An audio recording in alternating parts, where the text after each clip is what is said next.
Welcome back to a brand new Clash Royale video, guys. My name is Chief Pat, and today we're going to be hopping into a couple of replays celebrating a milestone I hit while I was streaming on Camcord. So for the very first time, I cracked 4,000 trophies inside of Clash Royale.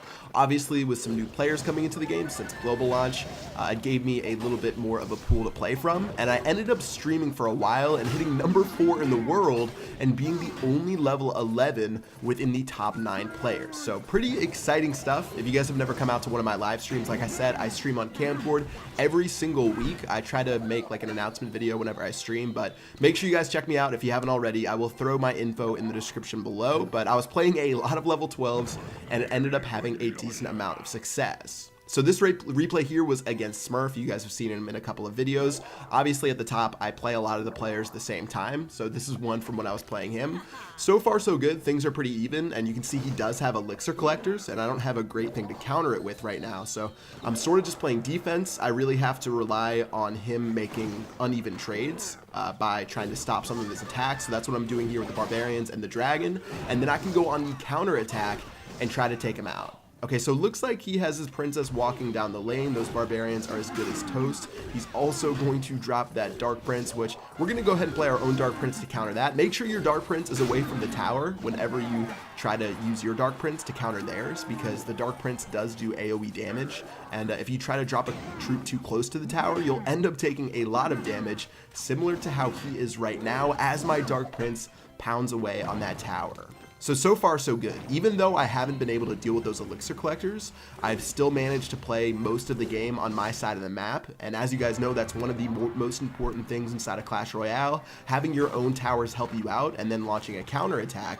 And without him having any direct damage like a lightning spell, he's not really able to effectively deal with this Inferno tower, and it's ending up burning most of his troops down, similar to this prince right here. So he's going to go ahead and drop another dark prince. It's going to get melted once again. Actually, we'll move out of range for a second, and as I drop that dark prince, he dropped a minion horde. Really unfortunate timing, as I sort of just laid my entire hand out at once, but still my prince ended up hitting the tower, I believe, so only 520 damage left as he gets some of his first hits off against my tower. Okay, so Goblin's able to stop the prince. Looks like our Inferno tower does lock on to both that dragon as well as this dark prince right here, and so far so good. We were able to hold off a massive push with only taking about 500 damage, so really nicely done. Dragon gets spun around as soon as it makes its way to the tower as my prince goes down the lane, really just trying to finish him off, but I'm not going to freak out, because if I make too many wrong moves, he does have a level up on most of my cards, and he'll be able to demolish me in a single push. So really just keeping my cool.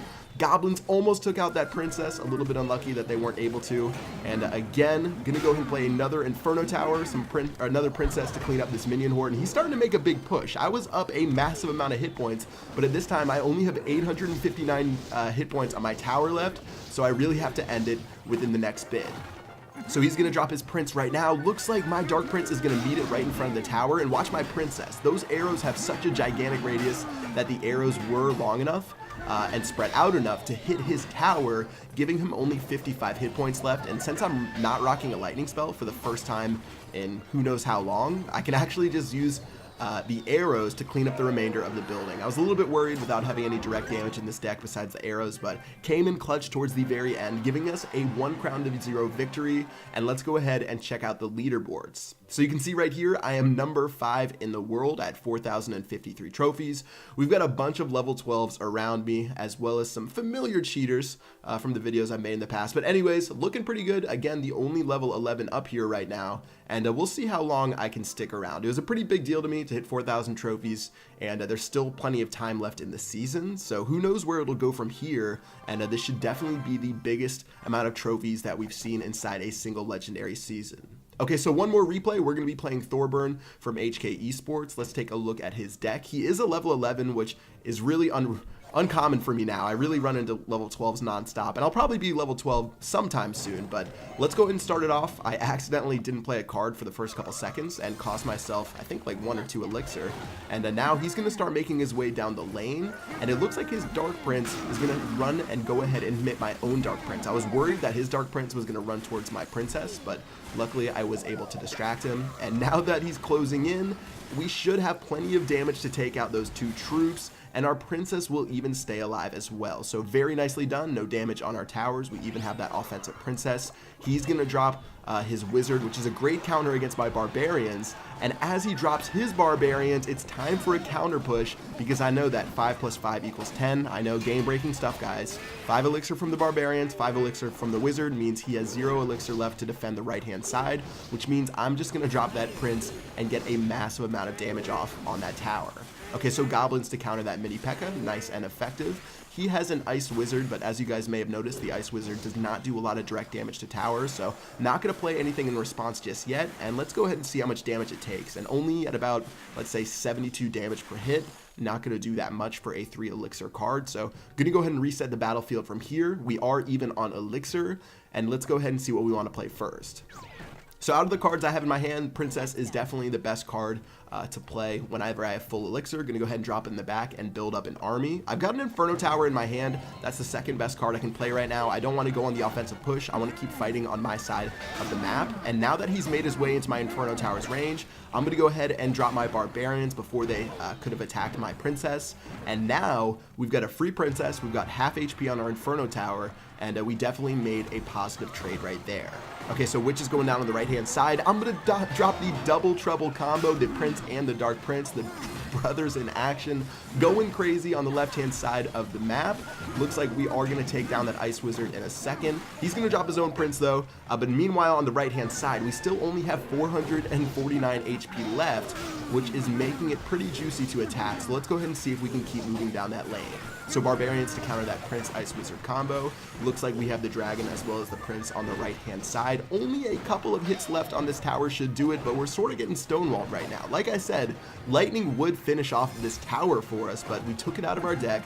We replaced it with the Prince, and it's been working pretty well. You guys saw that one Prince push I did.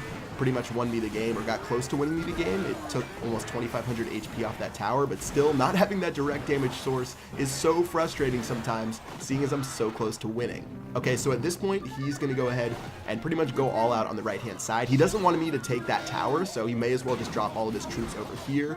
He'll drop a wizard to counter those barbarians. Very nicely done. We're going to drop our own Dark Prince as well as our regular Prince to start attacking some of the guys back there. And with 40 seconds left, we definitely have to get a move on. However, he does drop a Musketeer, which ends up cleaning up both of our princesses. So I tried to drop some arrows to predict any cards that he may have dropped, and with only a couple of seconds left again, he literally got elixir with a millisecond left to guard that side. So things were getting a little bit hairy towards the end of this. I'm not making my way there. I'm only getting damage with arrows, so I went ahead for another final push. Dragon's gonna get distracted by that Ice Wizard, but Prince will touch the tower, and that will finally end this game after almost 2.5 minutes of not getting any troops to that tower.